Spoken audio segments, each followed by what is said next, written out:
And meanwhile, the Michael Jackson movie made $300 million.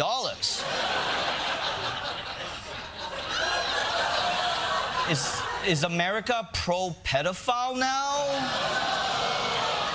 Jeffrey, you killed yourself too early. The tides were turning. Two men who say that Michael Jackson sexually abused them as children are opening up about their experiences with the pop icon. Wade Robson and James Safechuck are featured in an explosive new documentary that premieres this weekend on HBO. Both men also sued the Jackson estate, but their lawsuits were dismissed because of the statute of limitations. They are appealing that. Jackson has always denied any inappropriate behavior with children. Robson and Safechuck told us about their relationships with Jackson, including very graphic allegations of abuse. A warning here, some of these details are quite disturbing. Before you all met Michael Jackson, what did he mean to you? I saw the making of Thriller, just instantly became obsessed. I wanted to be just like, and I dressed like him every day and did my hair and had my hair permed to look like him and, you know, all that stuff. I wasn't necessarily a big fan. And then when I got the commercial, Mr. Jackson? The Pepsi commercial. Yeah, the Pepsi commercial. When You See Me Meet Him is actually my first time seeing him. You know, at that point I was pretty excited. It was otherworldly, I guess. James Safechuck and Wade Robson discuss the intimate details of their relationships with Michael Jackson. Everybody wanted to meet Michael or be with Michael. In the upcoming HBO documentary, Leaving Neverland. That's the name of Jackson's ranch, where Robson claims 7 years of sexual abuse with the world-famous performer first began. I mean, this was just the most magical thing I'd ever seen.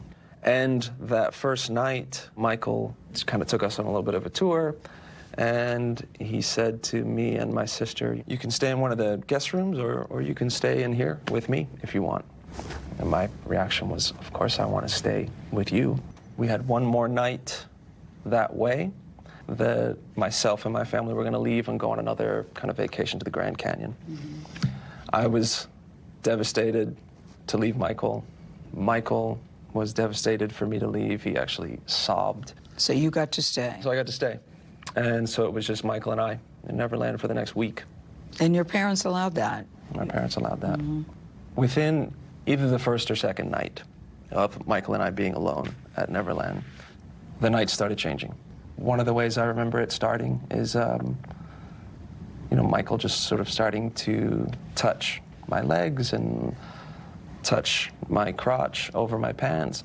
It progressed to him performing oral sex on me, him showing me how to perform oral sex on him. Did it scare you? Did you think it was wrong? The couple days prior to the abuse starting, he started touching me, just in the sense of like, hand on my leg, lots of hugs, kissing my forehead, rubbing my hands. So there'd been this kind of development of physical closeness that was happening already that felt like a father. It just felt amazing. As Michael started doing these sexual acts, he started talking to me about God brought us together. We love each other, and this is how we love each other. We love each other, and this is how we show each other our love. James, you're nodding in agreement to what he's saying. Tell me what happened to you. He introduced me to masturbation. He said I taught him how to French kiss. And then it moves on to oral sex. But Are you frightened or thinking this is weird or wrong? No, it's in the context of a loving, close relationship. There's no alarm bells going off in your head or any thoughts like that. Really, it's just, I love this person and we're trying to make each other happy. He said, I was his first, but even as a kid, you don't even know what that means. So you're lovers and you're best friends. What does that mean, James? You're in a relationship and you're lovers. You're a little boy. Right. And he's a 30-something man, and you're a little boy. Because at that age, how do you even know what that means? Well, you don't. You just feel really connected to someone, and you just love them intensely. The public in general thinks it's violent, that it's very painful, but what you're describing is totally the opposite of that. I mean, he didn't beat me. He didn't, you know, he never said mean things to me. It was all We love each other. In spite of what they're claiming today, in 1993, both Robson and Safechuck denied being molested by Jackson when allegations were brought by another boy, Jordan Chandler. That case settled out of court. You all both tell a very descriptive story about, sexual activity with Michael Jackson, yet when you were asked to testify in 2005, and Wade, you did. You got on the stand and you testified in his behalf and vehemently denied that any sexual activity had taken place. Yes. Why did you do that? The training, Michael's training of me to testify began the first night that he started abusing me. He started telling me that if anybody else ever finds out, we'll both go to jail. Both of our lives will be over. The 2005 criminal trial of Michael Jackson centered on molestation charges brought by a child cancer survivor named Gavin Arvizo. Court testimony shows that from the stand, Wade Robson denied ever kissing, showering, or even cuddling with Jackson. They credit your testimony in part for Michael's acquittal. You were called really a star witness. You withstood a blistering cross-examination, and he was acquitted. On some level, do you feel guilty about that now? Do you think about that? Yeah, I do think about that. I have, and I do. I wish that I was ready.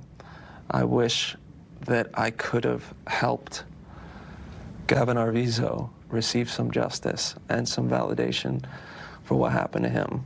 That was just like what happened to me and just like what happened to James. And I wish that I could have played a role in, at that point, stopping Michael from abusing however many other kids he did after that. Do you think that there are others out there?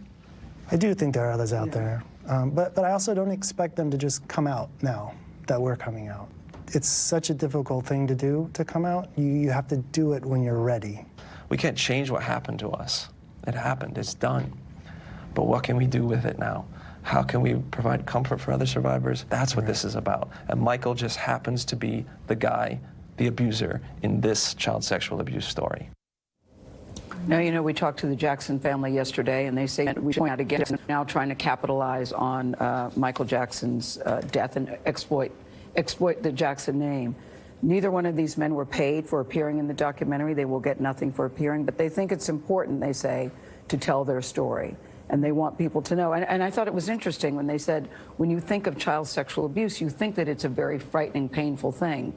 But for them, they didn't even know that anything wrong was happening to them because they're little boys. You can't overlook the detail that they provided too about how that relationship evolved. And what's so powerful about the detail is not the acts, it's the narrative and the fact that both of them didn't know each other and the fact that they both heard a version of the same very surprising and complicated narrative from, or they claim, from Michael Jackson, and that those two things are similar. And each one of them said they thought they were the only one in keeping the secret. Keeping the secret is the thing that often takes you down. I've said it before. They've had a lot of problems abuse since fosters in silence. Exactly. And it's only until people begin to speak out about it and expose it that it starts to end. And that's why they're speaking up. We will continue our conversation with Robson and Safechuck in our next half hour, including how they say that even their parents were groomed by abused children, allegations he has repeatedly denied. In Leaving Neverland, Wade Robson and James Safechuck accused the pop icon of molesting them when they were young boys. We will take a closer look at that controversy all week. The Jackson family will give their first on-camera reaction to the documentary tomorrow, and on Thursday, the accusers speak out only on CBS This Morning. In a moment, we will talk to the film's director, but first, here's a look at how the two accusers defended Jackson for years. Secrets will eat you up. You feel so alone. The two men who are the focus of the Leaving Neverland documentary, Wade Robson and James Safechuck, say Michael Jackson molested them repeatedly through their adolescence.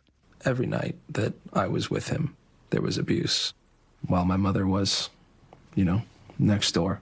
Robson met the singer when he was 5 years old, after winning a dance contest in his native Australia. Mr. Jackson? In the documentary, Safechuck says he shot a Pepsi commercial with the King of Pop right away. Looking for me? The men say Jackson warned them they had to keep the abuse a secret and allegedly pressured them to defend him in his sex abuse cases. Jackson settled a 1993 lawsuit and was acquitted in a 2005 criminal trial. In court and in TV interviews, Robson repeatedly denied being molested by Michael Jackson. Well, what's he like? What's he like? He's a good guy. He's a good guy? No nonsense, no shenanigans? But in 2013, after suffering several nervous breakdowns, Robson decided to tell what he claims is the real story in a lawsuit against the Jackson estate. Safechuck followed him a year later. Both cases were thrown out because of the statute of limitations. The men are now appealing. You know, he started talking about how much he loves me. What this is us, how we show our love for each other. The other people are ignorant and they're stupid. They'd never understand. The Jackson family has denounced Robson and Safechuck as opportunists and admitted liars. His estate also sued HBO last week, calling Leaving Neverland a one-sided marathon of unvetted propaganda to shamelessly exploit an innocent man no longer here to defend himself. Filmmaker Dan Reed is the director and producer of Leaving Neverland. He joins us for his first TV interview about making this documentary and is here at the table. Dan Reed, very good to see you. Thank you. So already it's created a lot of controversy, and one of the main criticisms about it is that it's very one-sided, that you only focused on Wade and James, and you got no reaction from the Jackson family or anyone associated on his side. How do you address that? Well, the allegations are directed against Michael himself, and of course he's no longer around to defend himself. So we included the things he said while he was alive in defense of his behavior, you know, during the 1993 and the 2003 to 2005 investigations. And, you know, he went on television and his lawyers made statements, and we included quite a lot of that stuff in the... But did you not think it was necessary to hear from members of his family or his lawyers to react specifically to Wade and James? Well, this isn't a film about Michael Jackson. It's a film about Wade Robson and James Safechuck, who were two little boys who, you know, to whom this dreadful thing happened long ago. And it's the story of their coming to terms with that over 2 decades, and the story of their families. Now, you know, as far as including other eyewitnesses to that, there was no one else in the room, I don't believe, when Wade was being molested by Michael or when James was having sex with Michael. So Robson and Safechuck both defended Michael Jackson in the past, including in 1993 when he was accused of sexual abuse, and Robson testified on his behalf at the trial in 2005. Why have their stories changed? Well, what people find it difficult to understand, and what I've always, you know, making this film found it sort of difficult to understand and is very shocking, is the deep attachment that forms between the abuser and the abused with this kind of grooming pedophile activity. So both Wade and James were in love with Michael. Sexual activity stopped. They continued loving him, and he was, you know, a close friend, particularly to Wade, for many, many years. And they thought Michael was in love with them too. They say in the documentary. Michael told them both, you know, that he was in love with them, that they were they were special. They had an amazing future ahead of them. Well, Dan, if you're going to be if you're going to be mentioning Michael Jackson, though, don't you have some obligation to get in touch with the people who have his interests, even though he's not here, obviously, because you're saying and you're repeating some pretty extraordinary things? Don't you have an obligation to talk to the family, even if you claim this isn't about him? Well, you know, what does the family know about the sexual abuse that happened? Do you think they know about the sexual abuse? But when you're doing it, this is a documentary, it is, yeah. Right? So when you're doing a documentary, don't you have an obligation to at least ask the question? Because you don't know what the answers to questions are until you ask them. Well, we know in the estates, and Jackson during his lifetime and his lawyers all denied that any sexual abuse took place. And those views are strongly representative of people casting doubt on Wade's. But your main characters denied something at one point, and then you ask them questions and they change their mind. Why not give the family that same chance to perhaps change their story, just as your two main characters did? You know, what was important for me was to have eyewitnesses or to, you know, people who could add something to the story. I don't know that the Jackson family has any direct knowledge of what happened to Wade and James. I don't believe they do. If they do, then they should come. This was clearly very difficult to watch with many disturbing details. How do you vet some of these details, though? Because most of this happened with 2 people in the room, according to these 2 men.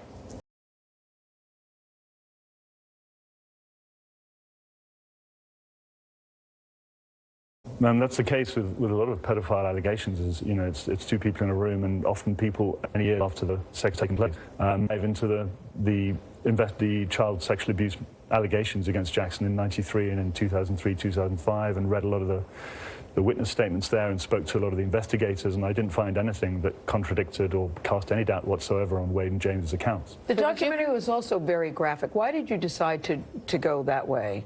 The details of it. I think for many years Jackson got away with this image of being a bit of a child himself and, you know, being very affectionate with children, and I wanted to make sure that people understood this wasn't over-enthusiastic, you know, kissing or cuddling. This was sex. This was the kind of sex adults have, but he was having it with a little child. Mm-hmm. And he was known to spend a lot of time with children. Some famous, Macaulay Culkin, Corey Feldman, they have throughout the years denied any sexual abuse took place. Did you walk into this project objectively, or did you walk in already believing these two gentlemen? You know, I had no prior views about Michael Jackson. I had never taken a special interest in Jackson or in anyone famous. You know, I come from a background of making films about terrorism and crime. And so I came to it with a completely open mind, and I certainly didn't want to stake my reputation on a story that didn't have a strong factual basis and that wasn't true.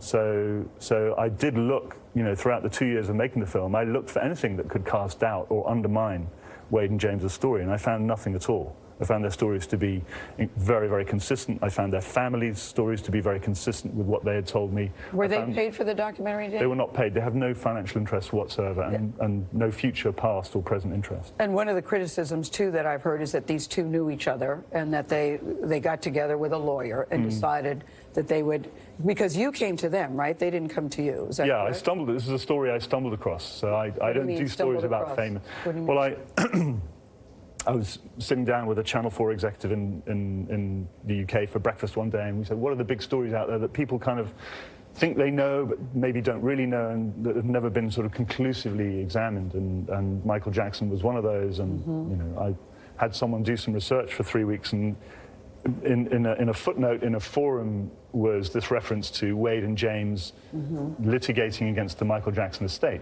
Okay.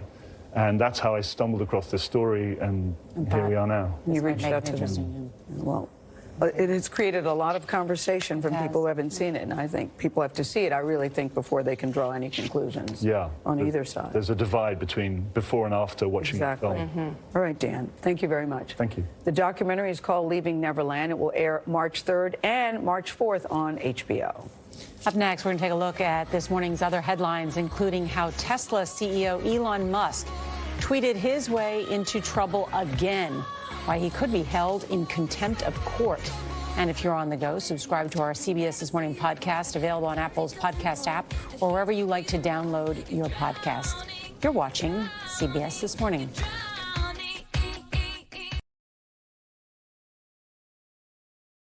Troubling abuse allegations against Michael Jackson. His estate has sued to stop it, with his family claiming this is a one-sided attack. In a moment, we're going to talk to Leaving Neverland's director, Dan Reed. But first, Natalie Morales with a new look at this much-talked-about film.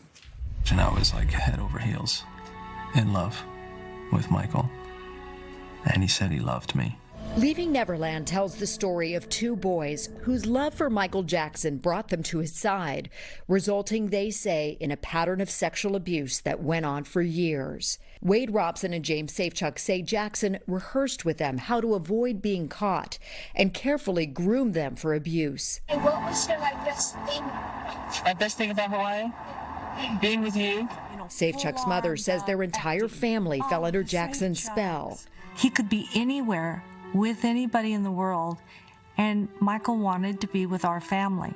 Jackson's family says that they never believed the accusations against their brother, even though his sleepovers with young boys might have looked suspicious to outsiders.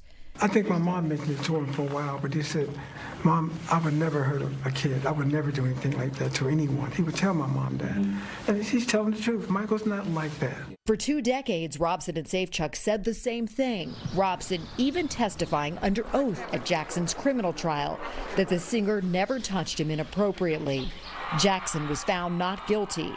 In his early 30s, Robson's story changed. I never forgot one moment of what Michael did to me, but I was psychologically and emotionally completely unable and unwilling to understand that it was sexual abuse. Robson and Safechuck say that becoming fathers prompted them to speak out. Both made their allegations after Jackson's death. Both sued Jackson's estate and media companies. Those suits were dismissed, and the suits against the media companies are being appealed. Hello, Wade. Today is your birthday.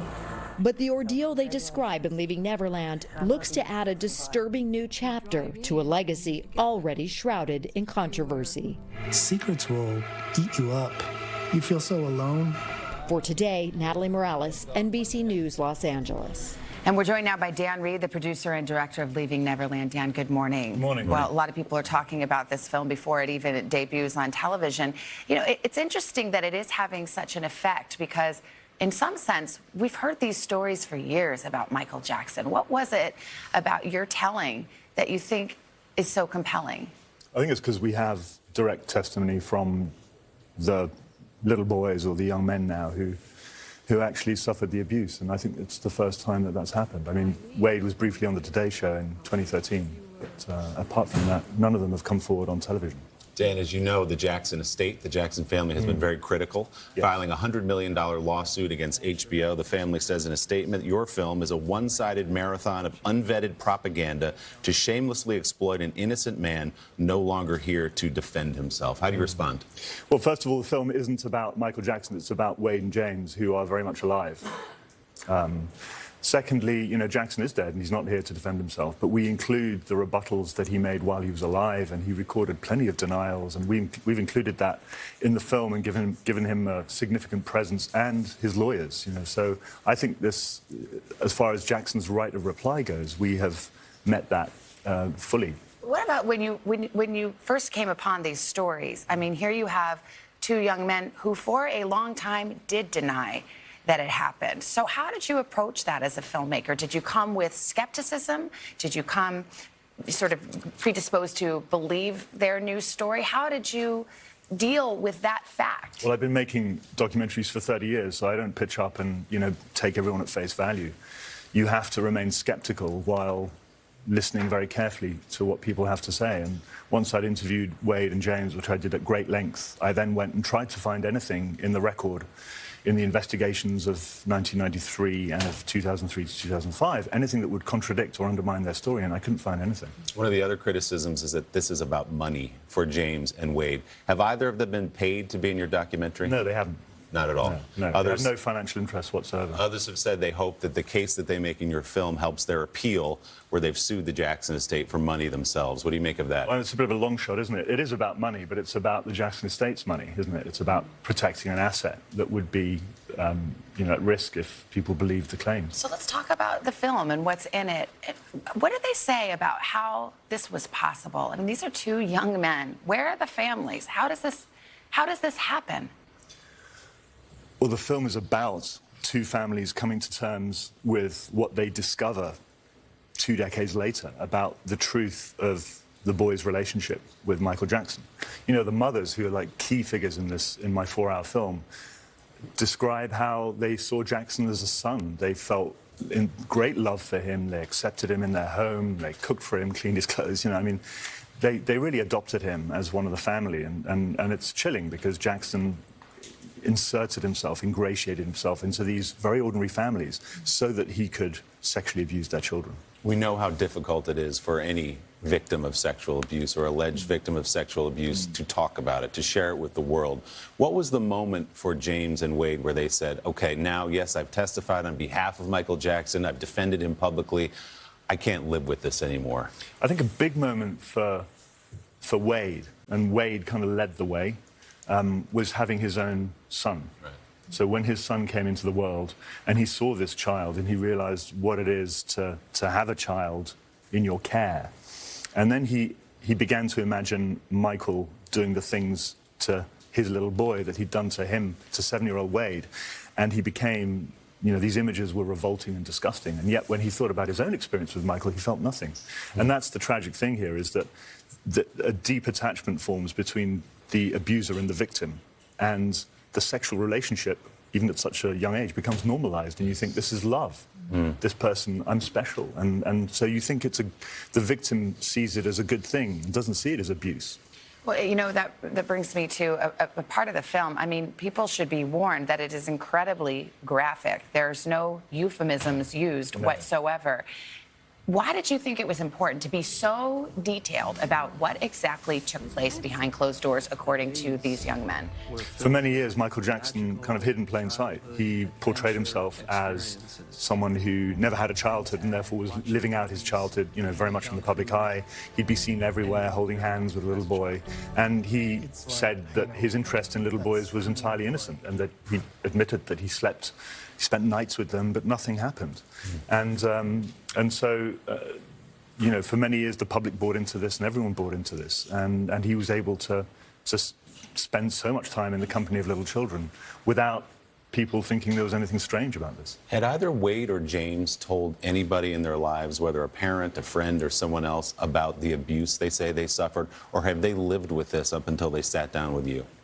Well, so Wade lived with it up until he disclosed to his psychotherapist, and that story's in the film. And then, of course, he came out on the Today Show in May 2013. And James had confided in his mother in 2009, but was so terrified that she might tell someone that he made her swear to keep that secret between the two of them. So you know, the secret of the true nature of their relationship with Jackson was kept for nearly 2 decades. And that's very typical of survivors of child sexual abuse. Wow. It's a fascinating piece of work. It airs Sunday and Monday on HBO, is that right? Sunday and Monday at 8 p.m. Yeah. Sometime. All right. Yeah. Thank you very much for being Thanks, here. Dan. We really appreciate it. Once again, it's on HBO. Coming up, our conversation with YouTube's CEO on the sweeping changes the company is making to protect young children online. Plus, the health scare facing actor Luke Perry, everything we know as he recovers in the hospital. And the well wishes are, of course, pouring in. Also ahead this morning, the Jonas Brothers are back. The new music they just dropped overnight. And then the fashion designer who reportedly introduced Prince Harry and Meghan Markle and was at her baby shower a few weeks ago. Well, now, where's she going to be? Right here in our studio. We'll talk about her royal connection and the design she wants to show us. But first, these messages. It's tough to quit smoking cold turkey, so Chantix can help you quit slow turkey. Along with support, Chantix is proven to help you quit. With Chantix, you can keep smoking at first and ease into quitting. So when the day arrives, you'll be more ready to kiss cigarettes goodbye. When you try to quit smoking with or without Chantix, you may have nicotine withdrawal symptoms. Stop Chantix and get help right away if you have changes in behavior or thinking, aggression, hostility, depressed mood, suicidal thoughts or actions, seizures, new or worse heart or blood vessel problems, sleepwalking, or life-threatening allergic and skin reactions. High-profile sex scandals unfolding involving music megastars and their alleged underage victims. First, new, very disturbing first-hand accounts of child molestation against the late king of pop, Michael Jackson, in HBO's new documentary, Leaving Neverland. Watch this. We were going to sleep in his bed. The first thing I remember is Michael sort of, you know, moving his hands across my legs. We're both clothed in PJs. And then his hand sort of got to, you know, my crotch area. Beginning sort of fondling there. I was 7 years old. Joining me now, Fox News correspondent at large, Geraldo Rivera. All right, Geraldo, you very close with Michael Jackson in the early 90s there. I believe that his entourage, recording executives, assistants, they were enabling this. Everybody had to know because he was procuring these children. He was spending long times on the phone with them, and his people were trying to split up the children from their own families. How are they not accessories to something like this? As to the people surrounding him, Jackson was a weird character. We were close in 03, 04, 05. During that period, there were still children all around him, particularly in Neverland Ranch. But But my sense of it was that the parents were willing, I think more than anyone, if anyone was an accessory, it was the parents of these children who brought their children and let the children stay overnight in an adult male's home, however celebrated he may have been. Yeah, because you hear some of these parents in the documentary talk about how they would get to Neverland, and then Jackson would suggest that maybe they go take a tour of the Grand Canyon for a few days, and they would leave their young boy with Michael Jackson, where they had petting zoos and rides and things like that, and they'd sleep in the same bed. Here's some sound from James Safechuck, kind of talking about sexual activity at Neverland Ranch with Michael. Go ahead. He also had an Indian fort with teepees, and so we would lay down sleeping bags, have snacks, and then have sexual relations there. There was also a game room, and then upstairs in the arcade there was another room, and I had a bed in there. We would go into that room and have sex there. We're not even playing you some of the most graphic descriptions because it's just too horrific. And now radio stations across the country, some of them, are not playing Michael Jackson's music. So I wanted to ask you, Geraldo, are you able to separate the music from the man? Or do you just put this all together, and do you think, like Confederate statues, people just, tear these things down and the legacy will never be the same? I think, Jesse, that it must be pointed out that both Safechuck and Robeson have strenuously denied any physical relationship with the King of Pop, with Michael Jackson, until they failed in their efforts to be compensated by him. Then they have now turned in this explosive documentary. I agree with you that these allegations are horrifying to listen to. But there is, you pose the ultimate dilemma. Let's say that even though I am skeptical of some of these most explosive charges, I think that the issue of whether or not you play Michael Jackson music is really a subjective one. You've got to decide for yourself. He is, and unarguably, one of the most talented performers in the modern history of show business. He is the king of pop for a good reason. None had the same rhythm. None had the same use of lyrics. No one could dance like Michael Jackson. That's why, when he died of the overdose at the age of 50 of propofol, he was going to the O2 Arena in London, England, and he had sold out every ticket for a hugely expensive week-long run there, millions and millions of dollars. He is enormously appealing. Whether or not you play his music, I have to leave it to you. If we start, for instance, Wagner, the great composer, was a favorite of Adolf Hitler. I mean, do we still play Wagner? I mean, what are you going to go never play that music again? You're right. I mean, but radio stations, because they're exposed commercially to boycotts and things like that, that's a decision they're going to have to make financially. But I think every American, still has the right to listen to. This is his sister, LaToya Jackson, back in, I hope we have the year on here, but it's quite a while ago when she was interviewed. And she said this about her brother. I love him a great deal, but I cannot and I will not be a silent collaborator of his crimes against small, innocent children. And if I remain silent, then that means that I feel the guilt and the humiliation that these children are feeling, and I think it's very wrong. Now, she said that back in 1993. Family members are now suing HBO for $100 million for this Finding Neverland series. They all have a lot to lose financially if this makes Michael Jackson music and shows less appealing, Carly. I started watching this documentary yesterday, and I only could get through the first hour of it because you kind of have to watch it in parts because it is so disturbing. And the evidence here really is so clear, and it's been clear for decades. But people are enamored with his talent, and I think they've put up blinders to the fact that he is a depraved pedophile. 3 days after he was arrested in 2003, which was the second time he was accused of, sexually assaulting children. This one was on child pornography charges, I believe.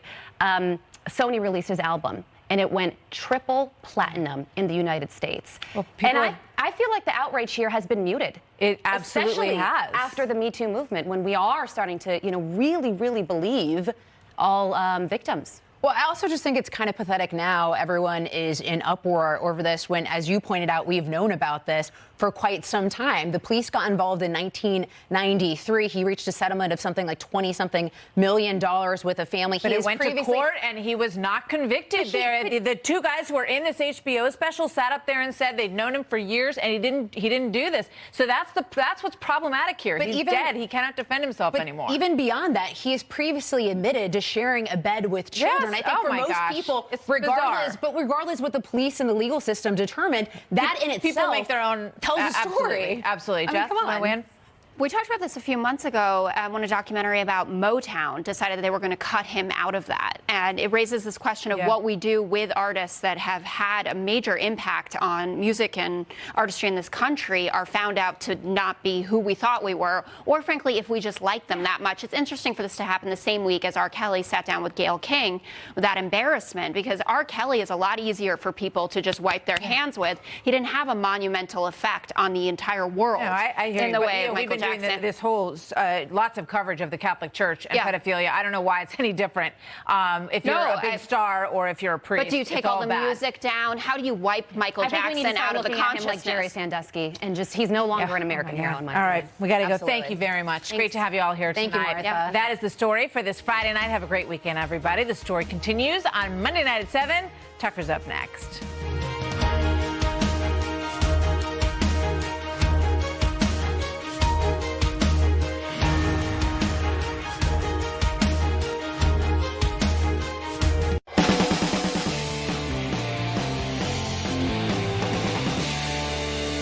And meanwhile, the Michael Jackson movie made $300 million.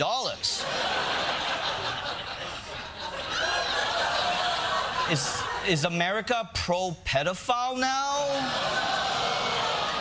Jeffrey, you killed yourself too early. The tides were turning.